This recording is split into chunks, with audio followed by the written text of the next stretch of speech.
But we begin tonight learning more about the woman whose remains were found in a suitcase during an encampment cleanup.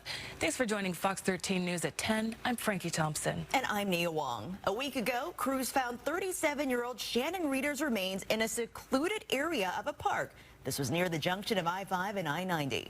Fox 13's Jennifer Dowling spoke to her friend and has more details on her life and the mystery surrounding her death.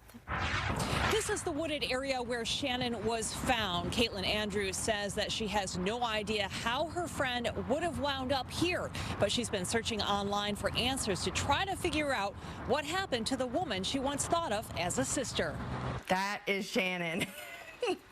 Right there. Caitlin Andrews had a household of brothers growing up. Here's Shannon here on the end with her coffee. But found a sister in Shannon Reeder. I had a home where it was like full of boys and baseball and sports and, you know, craziness. And then we could go over to her house, her mom's, where it was just quiet girl time. So. Although they weren't connected by blood. Shannon was silly, spontaneous, carefree. Caitlin and Shannon were inseparable after meeting in 7th grade at King's Middle School. A new lip gloss, some coffee, new shoes, and she was like a happy girl. At 15, Caitlin says Shannon tragically lost her mother after her mom rolled her vehicle in a construction zone. This was at Golden Gardens at her 15th birthday party. Her and her mom, that was their favorite beach. Shannon went on to live with her grandma and an uncle. The tragedy bringing Shannon and Caitlin closer, with Shannon spending the night often.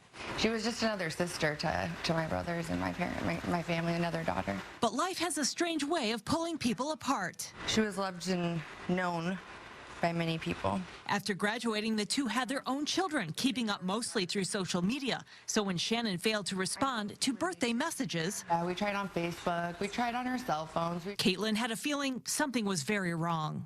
It's hard to believe. Yeah, it's devastating. A restoration crew found Shannon's remains near Dr. Jose-Rizal-Park, close to a number of encampments and a frequented dump site. Caitlin says Shannon's aunt told her the awful news that her body was found in a suitcase and it was being investigated as a homicide. Everything with her has been trauma-based, kind of a fight or flight type of life and mode that she's had to live due to her dad in and out of her life, her mom passing. Caitlin thanks investigators for the respect they showed Shannon. That was good, because we've just seen so much loss. So it's nice for an officer to treat something like that with so much respect and dignity. She advises you hold your loved ones tight, including those members of your chosen family. Anything can happen at any time, so you just never know. You just want to keep everyone close, as close as you can. Caitlin hopes that Shannon is ultimately laid to rest alongside her late mother and grandmother. If you have any idea what happened to Shannon, contact the Washington State Patrol. Reporting from Seattle, Jennifer Dowling, Fox 13 News.